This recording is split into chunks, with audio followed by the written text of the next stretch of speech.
Coucou, bonjour tout le monde. J'espère que vous allez bien. J'aurai quelque chose à partager avec vous aujourd'hui. C'est très impressionnant. Bien alors, je vais commencer d'abord par vous relater quelque chose. J'ai toujours entendu parler du retour de Jésus-Christ, les hommes de Dieu prêchaient dans les églises en disant Jésus revient bientôt, l'enlèvement, ce qui est écrit dans le livre d'Apocalypse. Je ne les prenais pas à cœur cela. Je me disais toujours, voilà, je suis chrétien, je prie et Jésus va revenir. Comme ça, quoi. Mais je vais vous raconter de mon témoignage de ce que j'ai vécu en ce 2022. Ce que j'ai eu comme vision ce 2022, le 2 mars. Mes bien-aimés, c'est vraiment très impressionnant. J'ai fait un rêve de l'enlèvement. Les gens partaient les uns les autres. Pap, pap, pap. Et dans chaque famille, les gens disparaissaient. Tac, tac, tac. Et par la suite, Dieu m'a fait retourner sur la terre pour me montrer ce qui va arriver sur la terre après l'enlèvement. Ça sera maintenant l'antichrist qui va s'installer complètement sur la terre. En fait, les gens, ils ne vont même pas s'en percevoir que voilà, il y a eu l'enlèvement. Ça sera comme des disparitions. Telle personne, on ne les voit plus. Telle personne, on ne les voit plus. Mais les gens ne seront pas... Qu'est-ce qui s'est passé au juste? Premièrement, je vais vous dire ce qui est écrit dans le livre de 1 Thessaloniciens chapitre 4, versets 16 à 17. La Bible parle du retour de Jésus-Christ. Ça sera premièrement les morts qui vont se ressusciter.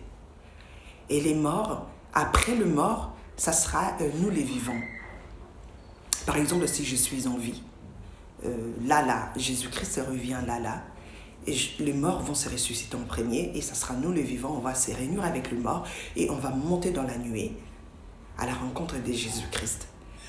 Et bien ces jours-là, ce que j'ai rêvé dans la vision, c'était que les gens partaient les uns les autres, tac, tac, tac. Et par la suite, Dieu m'a ramené sur la terre pour me montrer ce qui va se passer sur la terre après. C'était l'antichrist maintenant qui s'installe complètement sur la terre. Il n'y aura plus la prédication, ni la repentance, ni la grâce.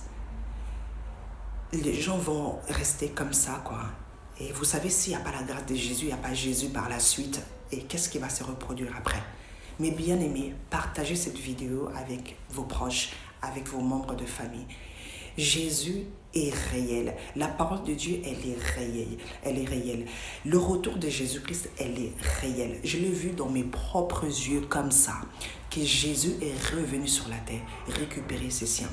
Alors, mes bien-aimés, donnez votre vie à Jésus-Christ. Répentez-vous. Laissez tout ce qui est le mal, l'ivrognerie, l'impudicité, le péché, le mensonge, la sorcellerie, la magie. Laissez tout ça. Acceptez Jésus-Christ comme Seigneur et Sauveur dans votre vie.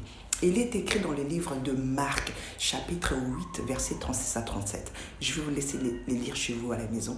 À quoi ça sert à un homme de gagner ce monde entier s'il perd son âme? Un homme, par exemple, qui gagne des maisons, des voitures, et par la suite, il va finir dans la guéhenne, dans le feu éternel. Mais bien aimé, donnez votre vie à Jésus-Christ. C'est vraiment très important. C'est vraiment important. L'enlèvement, elle est vraiment réelle. Donnez votre vie à Jésus-Christ. Donnez votre vie à Jésus-Christ. Abandonnez les mal. La vie de la repentance, elle est plus meilleure. Vous pouvez prêcher la parole de Dieu. Vous pouvez chanter. Je suis chantre aussi du gospel. Je ne suis pas prédicatrice, je suis chantre. Je peux chanter, je peux prêcher, mais si je ne vis pas la repentance dans ma vie, le jour où il y aura le retour de Jésus-Christ, je vais rester. Parce que même nous, les chrétiens, les gens qui croient en Jésus-Christ, on ne sait pas, on ne connaît pas à quel moment il sera là. Parce que la Bible dit qu'il viendra comme un voleur. On ne sait pas s'il sera là le matin, à midi ou le soir. Tout ce que nous savons, c'est vraiment de nous préparer, qu'on se prépare. Et la préparation, c'est dans la repentance. Répentez-vous, acceptez Jésus, suivez ses instructions, écoutez la parole de Dieu, lisez la parole de Dieu, mettez cela en pratique. Elle est très importante. Je répète, dans le livre de 1 Thessaloniciens 4, 16 à 17. La Bible nous parle de retour de Jésus-Christ. Pour moi, c'était comme de la blague. Mais quand j'ai eu cette vision, elle est réelle.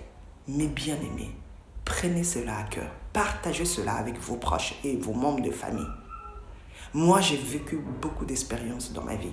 Dans la réalité, quand la Bible dit que la réalité dans l'homme, c'est son esprit, c'est vrai. Je ne priais pas encore, mais à chaque fois que je dormais, je mourais. Il y avait l'esprit qui sortait de mon corps. Je me séparais de mon corps. C'était horrible. Et Jésus qui revenait, je ne voyais pas Jésus, mais j'entendais une voix qui me dit, réveille-toi, lève-toi dans ta chair.